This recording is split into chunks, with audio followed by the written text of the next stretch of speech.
Good morning. আশা করি তোমরা সবাই অনেক অনেক সুস্থ আছো, ভালো আছো। তো সকাল সকাল দেখো মেয়ের মুডটা অনেক ফ্রেশ ছিল আজকে। তো সকালবেলা উঠে ওকে ওর খেলনাগুলো দিয়ে একটু বসিয়েছিলাম, আর সাথে একটু থালাতে মুড়ি দিয়েছিলাম। তো ও খাবে না, মানে সময় কাটানোর জন্য। আমি তো পাশে ওর খাবারটা বানাচ্ছিলাম, তো ততক্ষণে ওকে একটু খাবার দিয়ে বসিয়ে দিয়েছিলাম। তাতে কি ও হাতে করে একটু তুলে মানে মুখে দিল, ওটাও একটা প্র্যাকটিস হলো। আর এদিকে আমার কাজটাও হয়ে গেল। তো দেখো ওকে সকালবেলা ছাতু খাইয়েছিলাম, আর ছাতুতে দিয়েছিলাম দুটো বাতাসা। তো ছাতুটা গুলে নিচ্ছিলাম, ও বারবার ঝুঁকে বসছিল বলে সেই জন্য ওকে সোজা করে দিচ্ছিলাম। আর কথা তো বলতেই হয়, হাতের কাজ করলেও নানা রকম কথা বলে ওর মনটা ঘোরাতে হয়। যে তখন বলছিলাম যে খাও, হাম করো, তখনও যতবার বলছি ততবার হাত দিয়ে অল্প কটা মুড়ি তুলে খাচ্ছে। আর খাওয়ার ধরনটা তোমরা তো দেখে বুঝতেই পারছো, কখনো আঙুলে করে তুলছে, কখনো আবার মানে সবই এলোমেলো কাণ্ড। তো আজ মেয়ে যা কাণ্ড ঘটিয়েছে, সেটাতে মানে দুঃখ পাবো না আনন্দ পাবো আমি নিজেই বুঝে উঠতে পারছি না। তো চলো তোমাদের সাথে একটু শেয়ার করি। আর আজ কিন্তু ভিডিওটা পুরোটা দেখো তোমরা, কারণ আজ একটা এত সুন্দর জিনিস তোমাদের সাথে শেয়ার করব। মানে আমরা যে বেড়াতে গিয়েছিলাম, তো আমরা শিলং গিয়েছিলাম। তো পাহাড়ের ওপরে যে এয়ারফোর্স মিউজিয়াম, সেখানে তো গিয়েছিলাম। তো সেটা তোমাদের সাথে শেয়ার করব। আর মেয়ের বিষয়ে যেটা বলছিলাম, যে মেয়ে আজকে যে কাণ্ডটা ঘটিয়েছে সেটা হলো, মেয়ে আজকে নিজে নিজে স্কুলে চলে গিয়েছিল। তো আমার বাড়ির সামনে একদম খুব কাছে প্রাথমিক বিদ্যালয় আছে। ওকে মাঝে মানে খুব কম দিনই নিয়ে গেছি, 3 কি 4 দিন হবে এরকম। তো ও আজকে মানে নিজে নিজে চলে গিয়েছিল। আর আনন্দের বিষয়টা এটা হলো যে মেয়ে বুঝতে পেরেছে যে ওটা আমার স্কুল। আর দুঃখের বিষয় এটা হলো যে আমার অজান্তেই এই ঘটনাটা ঘটেছিল। আমি ভেবেছিলাম আমার মেয়ে হয়তো জেঠিমাদের বাড়িতে আছে, আর জেঠিমা ভেবেছিল যে আমার কাছে মেয়ে আছে। তারপর যখন খোঁজ পড়লো, যে জিজ্ঞাসা করলাম জেঠিমা কুহু কোথায়, তখন জেঠিমা বললো যে তোমার কাছে গেছে। তো কিন্তু আমার কাছে তো ছিল না। তো তখন মানে বিশ্বাস করো, শরীর থেকে যেন প্রাণটাই বেরিয়ে যাচ্ছিলো। তো ছোটাছুটি করছি, এদিকে ওদিকে দেখছিলাম। তারপর রাস্তার দিকে গেলাম, তো একজন ঠাকুমা বললেন যে ও ওইদিকে গেছে। তারপর ছুটে ছুটে গিয়ে দেখি যে স্কুল গেটের কাছে কয়েকটা বাচ্চাকে জিজ্ঞাসা করলাম যে কুহু কোথায়। ওরা মোটামুটি কুহুকে চেনে, খুব ভালোবাসে। তো আর মানে পাড়ারই তো বাচ্চা। তো ওরা বললো কুহু ক্লাসের ভেতরে। তো মেয়ে না অজান্তে ওর নিজের ক্লাসের ভেতরেই চলে গিয়েছিল। তখন না মনটা এত ভরে গিয়েছিল, কিন্তু কষ্ট হয়েছিল খুব। মেয়ে যদি অন্য কোথাও চলে যেত তাহলে আমার কী হতো। তো যাবে না পাড়ার মধ্যেই, কিন্তু তবুও তো একটা ভয় থাকে। তো এই কাণ্ড ঘটিয়েছে মেয়ে আজকে। তো অনেক সাবধানে থাকতে হয় মেয়েকে নিয়ে। আর আর কখনো ভুল করার চেষ্টা করব না, এরকম যেন না হয়। সবসময় ওকে চোখে চোখে রাখবো, আরও চোখে চোখে রাখবো। আর মানে ভাবলে ভালো লাগছে যে মেয়ে অজান্তেই একদম ঠিক জায়গায় ঠিক ক্লাসে ও পৌঁছে গেছে। সত্যিই যদি এরকম হতো কিংবা হয় যদি একদিন, তো ঈশ্বরের কাছে প্রার্থনা করি একদিন এই সুযোগটা দিও ভগবান, যে আমার মেয়েও যেন লেখাপড়া করে, ও নিজেরটা নিজে বুঝতে পারে। তো তোমরাও নিশ্চয়ই আশীর্বাদ করবে আমার মেয়েকে, যাতে ও এই রকমভাবে ঠিক জায়গায় পৌঁছে যেতে পারে। তো চলো, সকালে ওকে তো খাওয়ানো হয়ে গিয়েছিল, ভালোভাবেই খেয়ে নিয়েছিল ও। এই দেখো সেই রাস্তা। ও কোনো দিনও এই রাস্তা মানে এই সিঁড়ি থেকে নামেনি। তো আজ ফার্স্ট টাইম, আজ প্রথম ও এই সিঁড়ি নেমে ওই রাস্তা দিয়ে ও দূরে যে স্কুলটা দেখা যাচ্ছে, দেখতে পাচ্ছ যে আমাদের বাড়ি থেকে খুব একটা দূরে নয়, মানে বাড়ি থেকে আওয়াজ শোনা যায়। ও যে গেছিলো না, রীতিমতো ও ক্লাসে বাচ্চাদের আওয়াজ শুনতে পারছিল, মানে ওর ক্লাসমেটদের শব্দ শুনতে পাচ্ছিল। ও ওই শব্দটা শুনে শুনে ওখানে পৌঁছে গিয়েছিল। তো এই ফার্স্ট টাইম মেয়ে এই সিঁড়ি নামলো। আর আগে কখনো মেয়ে এই সিঁড়ি নামেনি।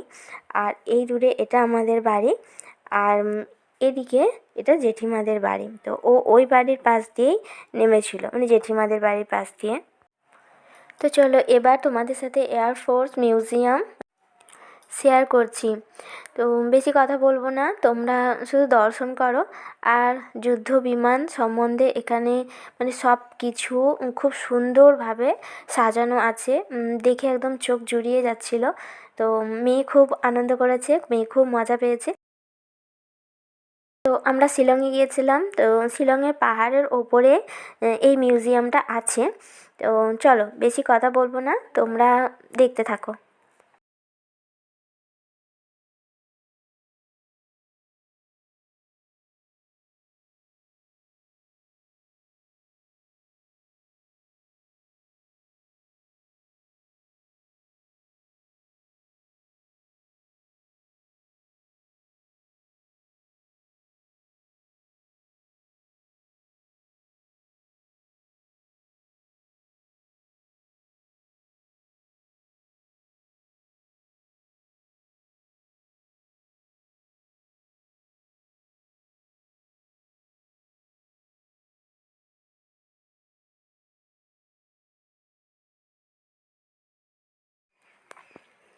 আর এই জায়গাটায় দেখো একজন ম্যাডাম বসে আছেন, আর ওনার পাশে আর একজন ভদ্রলোক বসে আছেন।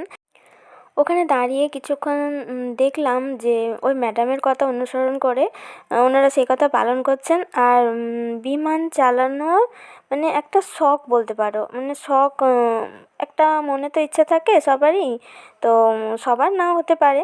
তো দেখলাম যে উনি ওইভাবে ওই হাত দিয়ে ঠেলছেন কখনো, ওইভাবে মানে ওটা একটা ইচ্ছা পূরণ করছেন। তো আমরা যখন বাইরে বেরিয়ে আসছিলাম, তারপরে একটা বাচ্চা মেয়ে বসেছিল ওই সিটে। ওই বাচ্চাটারও হয়তো ইচ্ছা ছিল যে বিমান চালাবে, কি বিমান চালানো দেখবে। তো ওখানে ওর ইচ্ছাটা পূরণ হলো। তো অনেকেই হয়তো এইভাবেই ইচ্ছাটা পূরণ করে ওখানে গিয়ে। তো আমরা কিছুক্ষণ দাঁড়িয়ে দেখেছিলাম, তো তারপর তো বাইরে বেরিয়ে চলে এসেছিলাম।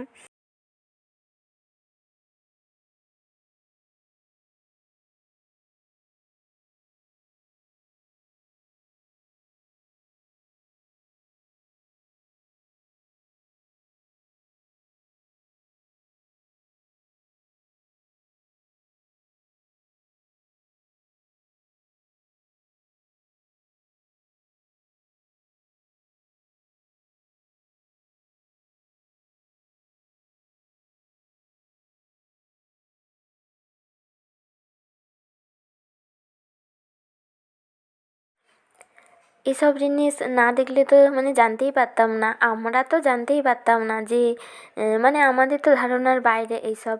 তো এত যুদ্ধ বিমান আর এত ফোর্স, তো কত রকমের যুদ্ধ বিমান। তো মেয়ে তো দেখো বাবার হাত ধরে ধরে ঘুরছিল সারাক্ষণ, এদিক ওদিক ওর মনের মতো করে একদম ও ঘোরাঘুরি করেছে, দেখেছে সব কিছু। আর কী দেখেছে সেটা তো বলতে পারবো না, কারণ ও তো কোনো প্রশ্নও করেনি আর কোনো উত্তরও দেয়নি। তো দেখো তারপর একটু আমার হাত ধরেছিল, ওর বাবা একটু ছবি টবি তুলতে গেছিলো। তো কিছুতেই আমার কাছে থাকবে না, আমার হাত ধরে টানাটানি করতে হচ্ছে। তো খুব ভালো লেগেছে, খুব সুন্দর, একদম মানে চোখ জুড়িয়ে যাচ্ছিল দেখে। আর এটা বাইরেটা, বাইরের দিকে এইগুলো আবার ছিল। তো আমি সব কিছু জানি না, বলতে পারছি না তো ভালো করে। তো তোমরা দেখছো নিশ্চয়ই বুঝতে পারছো। আর মেয়ে দেখবে এখানে একটা ওই যে মূর্তির মতো ছিল, তো আর মেয়ে ওখানে দাঁড়িয়ে ছিল, অ অ করছে, আওয়াজ করছিল ও। তখন আমি বলছিলাম যে তুমি বলো কী করছো তুমি, আঙ্কেল কী করছো। তো মেয়ে ওটার দিকে অনেকক্ষণ তাকিয়েছিল। তো তারপর আমরা বাইরে বেরিয়ে এসেছিলাম। ওই দেখো হাত দিচ্ছে, ওই দেখো ডাকছে, ডাকছিল তখন আওয়াজ করছিল, আবার হাসি মুখ। তো আমি বলছিলাম বলে তখন হাসছিল। তো তোমরা আশীর্বাদ করো যেন মেয়েকে নিয়ে অনেক অনেক আরও অনেক জায়গায় ঘুরতে যেতে পারি। আর মেয়ের তো ওষুধপত্র, ডাক্তার, থেরাপি এগুলো তো আছেই, ওগুলো তো আমাকে করতে হবেই, সেটা আমি জানি। আর মেয়ে থেরাপি এখন একটু একটু শুরু করেছি বাড়িতেই। তো ও তো স্কুলে যেতে চাইছে না এখন। আর স্পেশাল স্কুল সম্বন্ধে একটু ভাবছিলাম। তো অনেক দিন ধরে এই ভাবনাটা চলছে, কিন্তু পরিস্থিতি মানে সায় দিচ্ছে না, কখনো মেয়ের শরীর খারাপ হয়ে যাচ্ছে, কখনো বাড়ির পরিস্থিতি খারাপ।